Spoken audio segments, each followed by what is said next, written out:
Olá, pessoal do primeiro ano do ensino médio. Vamos continuar nossa aula sobre organelas, ok? Então, eu coloquei aqui organelas citoplasmáticas, parte 2. É a continuação daquela parte que já falamos sobre ribossomos, já falamos sobre complexo de Golgi, complexo golgiense, lisossomo, retículo endoplasmático, liso e rugoso. Agora vamos falar mais algumas organelas, ok? Vamos lá. Vamos começar falando sobre o vacúolo. São grandes bolsas membranosas lipoproteicas. A gente já comentou sobre isso, lipoproteica formada de lipídios e proteínas. Estão presentes em células animais e vegetais, ok? Aqui eu coloquei um exemplo, então, do vacúolo numa célula vegetal. Vamos lá. Vacúolos digestivos. A gente tem vários tipos de vacúolo e ele é dividido em 3 tipos. Vamos ver o primeiro, vacúolo digestivo. É responsável pelo processo digestivo intracelular, isso quer dizer dentro da célula.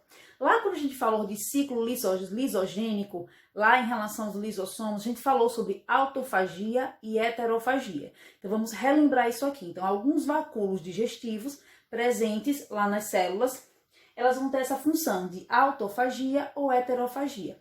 O que seria a autofagia? É quando essa digestão é feita com conteúdo interno da célula. Ok? Então, quer reaproveitar algum conteúdo dentro da célula, então vai acontecer essa digestão dentro da célula, autofagia.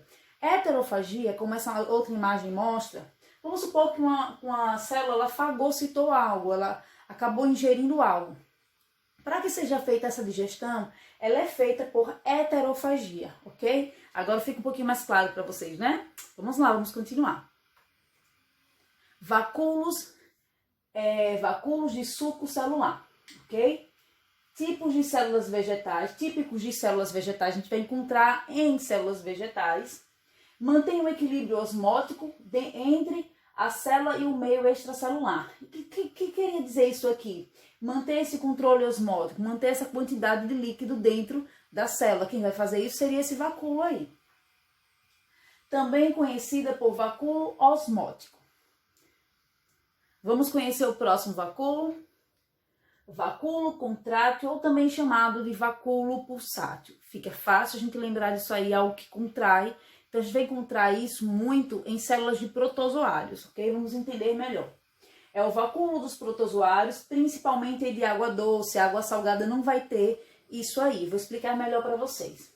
Tem como função eliminar o excesso de água que entra na célula por osmose. A gente já viu isso na sala de aula sobre osmose, foi um assunto um pouco mais antigo. O que seria a osmose? É a entrada e saída de água pela membrana celular. Lembrem que as células não têm controle da entrada e saída de água.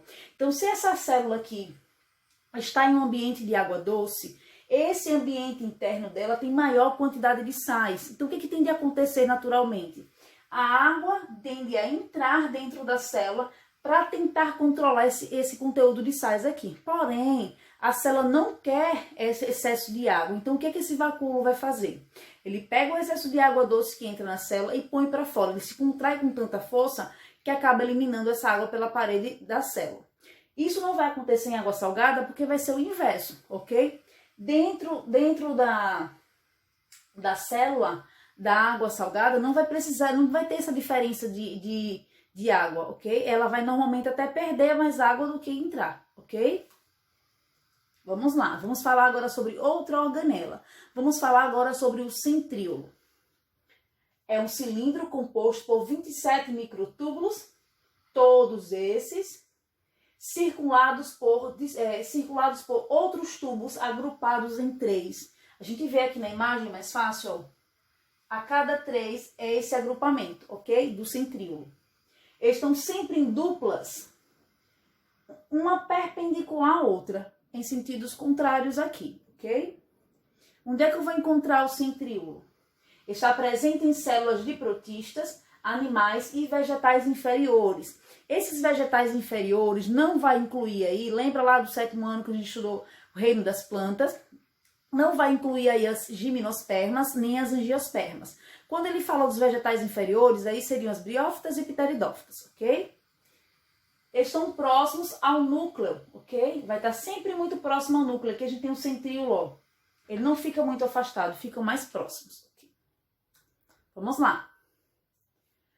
Dão origem, qual é a outra função ainda do centríolo, ok? Eles vão dar origem a cílios e flagelos de uma célula. Quando eu falo aqui cílios e flagelos de célula, eu não me refiro a nossos cílios e flagelos, não. Cílios e flagelos celulares, como por exemplo, o espermatozoide, que vai ter esse flagelo. Quem vai ser responsável pela formação desse flagelo? Aí vai ser o centríolo. Algumas células vão ter cílios, né? O caso aqui de um protozoário. Esses cílios em volta aí vai ter essa finalidade, vai ter outras finalidades, mas a organela responsável pela fabricação, pela formação disso aí, vai ser o centríolo, ok? Aí, esses flagelos e cílios vão ter inúmeras funções, como locomoção, captura de alimento e assim por diante. Participa da divisão celular, auxiliando na formação do fuso mitótico. Isso aí é muito importante, pessoal, para a gente agora, ok? Quando a célula vai precisar fazer divisão celular, os cromossomos, eles se alinham no meio da célula, que a gente chama de linha equatorial lá da célula, no meio da célula, e esses cromossomos duplicados agora vão precisar se separar. Para que aconteça a separação, vai formar-se o fuso mitótico, vários feixezinhos vai formar e o centríolo vai auxiliar nesse processo de divisão. Então, é uma das funções mais importantes. Sempre que a gente comenta, fala sobre o centríolo, a gente lembra logo que ele é responsável pela divisão celular. Ele vai auxiliar no processo de divisão celular, ok? É uma das funções mais importantes. Vamos falar agora sobre a mitocôndria, uma organela também muito importante da célula. Vamos lá. É revestido por dupla membrana lipoproteica. Aí a gente já tem dupla membrana, também lipoproteica, formada de lipídios e proteínas. A membrana externa é chamada de crista. Crista mitocondrial. Nesse caso aqui é a membrana interna, ok? Membrana interna. Aqui dentro, ó, a gente tem essa crista mitocondrial. Então, essa outra membrana aí tem toda essa reentrância. Onde encontra-se enzimas respiratórias. A gente vai ver já outra função aí da mitocôndria, muito importante. Vamos lá. Possui seu próprio DNA na matriz mitocondrial, aqui interno. RNA e ribossomos, enzimas respiratórias, entre outras substâncias como proteínas e lipídios. Realiza autoduplicação, uma função importante aí por ter presença de seu DNA próprio. Realizam respiração celular. Então, todas as vezes que a gente respira, esse gás oxigênio vai ser levado para todas as nossas células.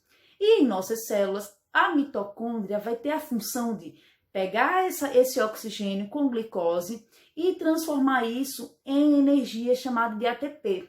E vai liberar como forma discreta o gás carbônico. Percebam aqui nessa imagem, ó. Eu tenho lá a entrada, aquela setinha vermelha lá na frente, ó. Entrada de oxigênio, glicose, ó. Ela vai metabolizar isso aqui na parte interna, principalmente aqui na matriz mitocondrial, e vai liberar como forma discreta o gás carbônico, produzindo energia e liberando também água. Então vejam só, cada organela dessas vai ter uma função importantíssima para o corpo, ok? Se uma dessas parar de funcionar, não vai existir esse equilíbrio dentro da célula, vai perder o controle. Então todas as vezes que falar em respiração celular, a função da organela, a organela responsável por esse processo vai ser a mitocôndria, ok? Vamos lá, hipótese endossimbiótica. Vamos entender um pouquinho melhor o que seria isso. Sugere que as primeiras mitocôndrias eram bactérias aeróbias, heterotróficas, que adentraram em células eucariontes, passaram a relacionar-se com elas de forma cooperativa. Vamos entender melhor aqui na imagem. Vamos lá. Eu vou sair um pouquinho da frente para focar a imagem, ok? Olha lá. A gente tem lá uma célula primitiva, ó. Uma célula procarionte, lembrando que essa célula não realiza respiração celular. Então, não existia, segundo os cientistas, algo que fizesse isso, ok? Há alguma célula que precisasse, que necessitasse de oxigênio. Então, segundo os cientistas, adentrou a célula uma bactéria, né? Aeróbia, ok? E essa bactéria formou-se, adquiriu a função que a gente chama hoje de mitocôndria, que a gente tem a bactéria, torna-se mitocôndria. E essa célula agora vai ser capaz de absorver gás oxigênio do ambiente e liberar gás carbônico, ok? Esse outro processo aqui, ó, vai acontecer a entrada de uma bactéria clorofilada. Segundo os cientistas aqui, vai adentrar aqui cianobactérias. Então, são bactérias que vão absorver gás carbônico e vai liberar oxigênio. E assim, segundo os cientistas, formou-se as primeiras algas e células vegetais. Tem a teoria endossimbiótica. Endo quer dizer entrada, ok? E acontecem essas mudanças e variações aí nas células. Vamos lá falar mais uma organela chamada plastos. Essas organelas aí vão estar presentes em células vegetais, ok? Vamos lá. São organelas presentes em células vegetais, algas e nas células de alguns protozoários. Contém seu próprio DNA, RNA e ribossomos. Fazem fotossíntese e armazenam substâncias. É uma das importâncias dos plastos, ok? Vamos conhecer alguns. Vamos lá. Temos alguns plastos de armazenamento de substâncias.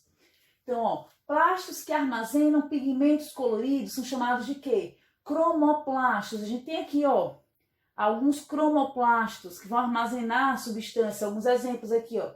Cloroplastos, que vai armazenar substâncias verdes, vão auxiliar no processo de fotossíntese. Eritroblastos, de tonalidade vermelha. Armazenam reserva de substâncias. Eu vou chamar aqui esses plastos de quê? Leucoplastos. Eles podem armazenar o quê? Aqui eu tenho um exemplo, ó.